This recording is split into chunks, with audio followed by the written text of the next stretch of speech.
This is the Manfrotto MVK502055XPRO3. And if you're a videographer, there's a good chance you either own this tripod, know someone who does, or are thinking about purchasing one. In this video, we're going to go into all of the different details on this tripod, talk about the good, the not so good, and answer the question as to whether this is something you should consider for your kit. Now, for full disclosure, Manfrotto sent me this tripod to do a review on. No money exchanged hands. They do not get any input into this video, nor do they get to see it before I post it. However, I do get to keep the tripod as an FYI. Now, with this specific tripod combination from Manfrotto, we're actually talking about both the tripod legs and the tripod head that they paired together for this unit. And that would be the MT055XPRO3 tripod legs and the 502AH tripod head. And so to start with the 055 legs, this is an aluminum set of 3-section legs that range in height going anywhere as low as 3.5 inches to as high as 67 inches. Each of these legs is easily height adjustable by what Manfrotto calls their quick power locks, or in other words, flip locks, which offer a very intuitive and secure way to adjust the height on this tripod compared to, say, something like twist locks. Now, these legs are not what you'd call lightweight in and of themselves. They weigh around 5.5 pounds or 2.5 kilograms, and that's without considering the tripod head or anything else on them. That said, they support a payload of up to 44 pounds or 20 kilograms, so therefore almost any kind of camera setup, from a basic DSLR or mirrorless rig to a much more built-out cinema camera kit,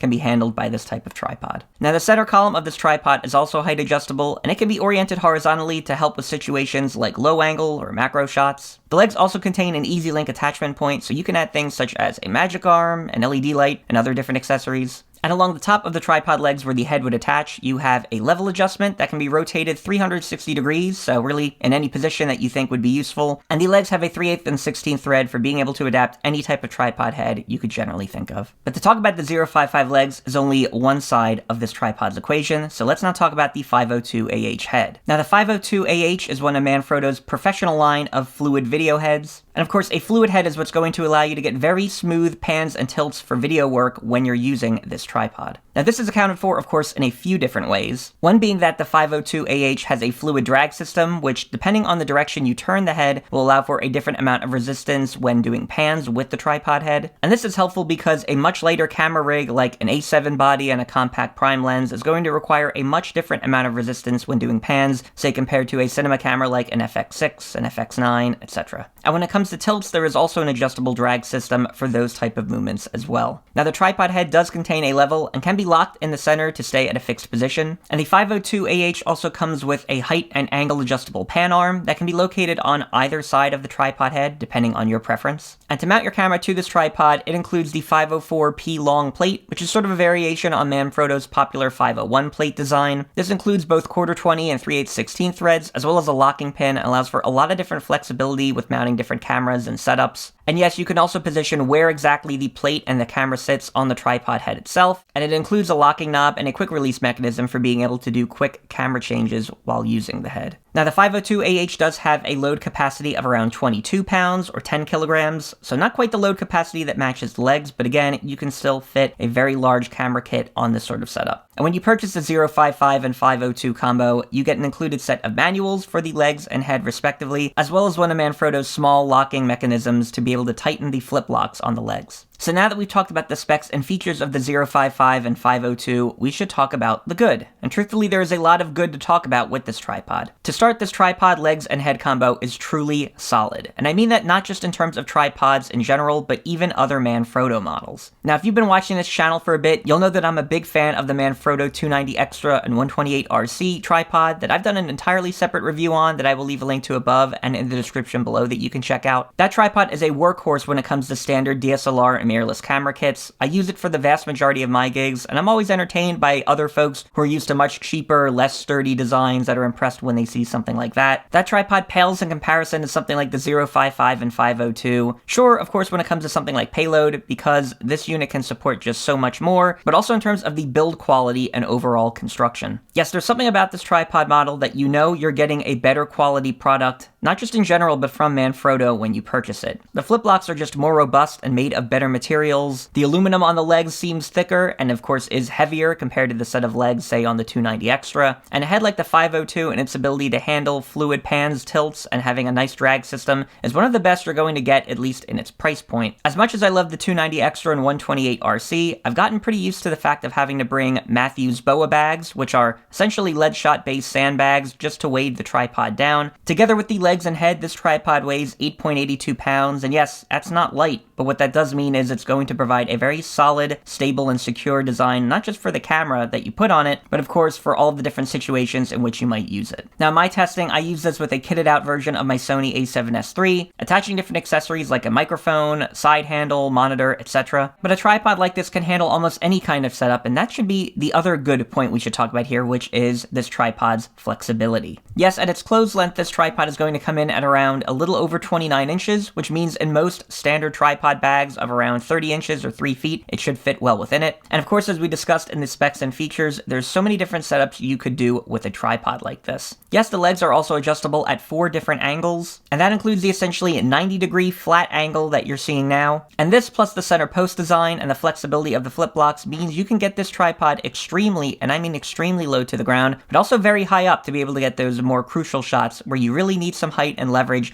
compared to what a standard tripod would offer. And so almost no matter the shot you need, you're going to be able to achieve it with this tripod. But I'd be remiss in talking about how good this tripod is without further mentioning the 502 AH head. Now sure, I don't own a multi-$1,000 tripod that's getting used on movie and different film sets, but quite frankly, in terms of what you can get for a general consumer, prosumer, or even largely professional camera setup, this is one of the best heads I think that is on the market. You have a ton of flexibility with the fluid drag system, all of the controls are easily operable and adjust very smoothly. Yes, of course you can get smooth pans and tilts with this tripod setup as you're seeing now. And overall, to tie back to that flexibility standpoint, because this is the AH version of the head, yes, you can easily detach it from the tripod legs and use it with almost any other type of setup. Even if you wanted to purchase a different set of tripod legs to accommodate maybe different setups and scenarios that you're thinking of, I would still put this tripod head at the top of most videographers' lists in terms of one of the best video fluid heads that is out there. But like any product, the MVK502055XPRO3 is not without its flaws. So let's talk about the not so good aspects that I've noticed in using this tripod. So the first thing I noticed is maybe the odd placement of the locking mechanism for the plate design. This is positioned on the right side of the tripod head, at least from the camera operator's perspective, and what you're going to see here is that this knob actually extends above the top of the tripod head. And overall, if you have any camera kit that is going to extend beyond the bounds of the tripod head, at least horizontally, you're going to find that this could easily come into conflict with any time you need to adjust this knob. Case in point, right now you're seeing my a7S III setup where I've had to position it in such a way just so that I can turn this knob between the cage design on my camera, because otherwise it would be blocked. And quite frankly, I actually tried an additional setup here, very similar to the one I included in my Sony a7R5 rig build video, which I'll include a link to above and in the description below, where I used my Anton Bauer Titan base battery. In that case, the battery just blocked this knob in such a setup, and so that really wasn't a viable option. I feel like Manfrotto could have thought this through a little better and maybe positioned the knob in a different location, or at least lower somewhere on the tripod head. This might not be an issue for everyone, but it was definitely something I noticed. The second thing I will note that there is a couple of different questionable or maybe less than desirable positions of different knobs and controls. Yes, as a righty, I would actually prefer the tilt control on the left side and perhaps the fluid drag control on the right side in terms of how I would operate a tripod and tripod head. Though in this case they are reversed, and thus if you're using the pan and tilt arm on that same side, it might be a little awkward to get to when you need to do a tilt. Also, in terms of how this tripod combo is designed, there are just some features that you really can't make much use out of. So yes, there are actually 2 different levels, of course, on this tripod. That includes one with the legs, one with the head, and once the head is positioned on the legs, you cannot actually really see the level that is used with the tripod legs. Now, apart from this, the only other not so good things I would say are the typical Manfrotto tripod quirks, which, if you don't know what they are, let's talk at least about a couple of them. So number one, if you ever get a Manfrotto tripod kit and you go to rotate that head to the left and notice it getting loose and starting to come off,